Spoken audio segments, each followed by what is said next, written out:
மிதுன ராசி பெண்கள். மிதுன ராசி பெண்களுக்கு பிரம்மன் எழுதிய விதி என்ன? இவங்களோட வாழ்க்கை எப்படி இருக்கும்? ரொம்ப புத்திசாலிங்க, அதி புத்திசாலிகள் அப்படின்லாம். நல்ல கம்யூனிகேஷனுக்குனே ஒரு ராசி அப்படின்னா மிதுனம் தான்.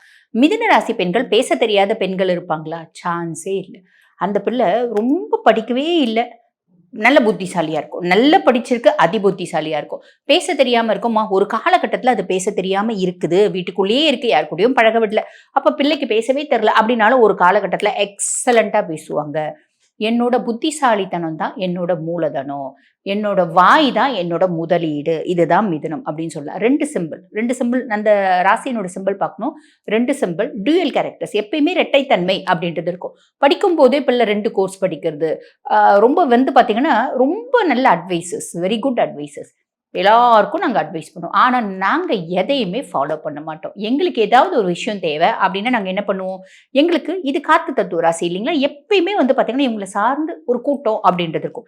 எனக்கு தேவை எல்லாரு கூடயும் மனதளவில் ஃபிக்ஸ் ஆகிடுவேனா, அதெல்லாம் கிடையாது. நான் எல்லாரு கூடயும் பழகுவேன், எனக்கு ஜாலியாக இருக்கணும், லைஃப்பை என்ஜாய் பண்ணும். ஆனால் யாரையுமே மைண்டுக்குள்ளே ஃபிக்ஸ் பண்ணிக்க மாட்டேன் அப்படின்னு சொல்லலாம். நான் நல்லா யார் என்ன கேட்டாலும் வாய்க்கிழிய எல்லா அட்வைஸும் பண்ணுவேன். யார் என்ன அட்வைஸ் கேட்டாலும் எல்லாரும் சொல்லுவேன். ஆனால் அந்த அட்வைஸ் எல்லாம் நான் ஃபாலோ பண்ணுறேன்னா கண்டிப்பாக ஃபாலோ பண்ண மாட்டேன். எனக்குன்னு ஒரு நார்ம்ஸ், எனக்குன்னு ஒரு டேர்ம்ஸ், எனக்குன்னு ஒரு ரூல்ஸ், எனக்குன்னு ஒரு கண்டிஷன்ஸ், இதுதான் அப்படின்னு சொல்லலாம். ஒரே விஷயத்த ஒருத்தவங்க கிட்ட பார்த்தீங்கன்னா பாசிட்டிவாக பேசுறதுக்கும், ஒரே விஷயத்த மற்றவங்க கிட்ட நெகட்டிவாக பேசுறதுக்கும் அவங்களால முடியும் அப்படின்லாம். எந்த ஒரு டாபிக் கொடுத்தாலும் அதை பற்றி பாசிட்டிவாகவும் பேசுவாங்க, நெகட்டிவாகவும் பேசுவாங்க. இது மிதுனத்தினால மட்டும்தான் முடியும். அதே மாதிரி பார்த்தீங்கன்னா யாராவது இப்போ பொதுவாகவே பெண்கள் என்ன பண்ணுவாங்க, எதிர் வீடு, பக்கத்து வீடு, பின்னாடி வீடு கூடலாம் பேசுவாங்க. இல்லை ஆஃபீஸில் ஒர்க் பண்ணுறாங்க அப்படின்னா கொலீக்ஸ்ன்னு இருப்பாங்க, பேசாமல் இருக்க முடியாது. பெண்களால் சைலண்டாக இருக்க முடியாது. இது பெண்களுக்கே ஒரு குணாதிசயம். அதுவும் மிதுன ராசி பெண்களால் பேசாமல் இருக்கவே முடியாது அப்படின்னு சொல்லலாம்.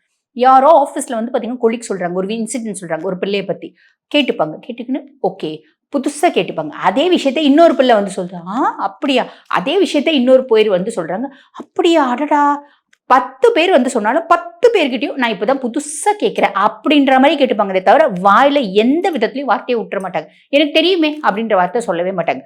தெரியுமேன்னு சொன்னா அவ கூட எனக்கு தெரியுமேன்னு சொன்னாலே அப்படின்னு நாளைக்கு பின்னாடி பிரச்சனை வரும் அப்படின்றதுனால எப்பயுமே எனக்கு தெரியலையே அப்படியா அப்படியா அப்படியான்னு புதுசா கேட்குற மாதிரியே கேட்டுக்கக்கூடிய கெப்பாசிட்டி மிதுனத்துக்கு உண்டு. இவ்வளோ உஷாரா இருந்தாலும், இவ்வளோ சூப்பரா பேசினாலும், இவ்வளோ புத்திசாலியா இருந்தாலும் என்ன ஆகும் அப்படின்னா வருஷத்துக்கு ஒரு முறை சொல்லால மாட்டுவாங்க அப்படின்னு சொல்லலாம். நாங்க பேசும்போது ரொம்ப உஷாரா கேப் மாதிரி தனத்தோட தான் பேசுவோம். இருந்தாலும் எங்களை விட கேப்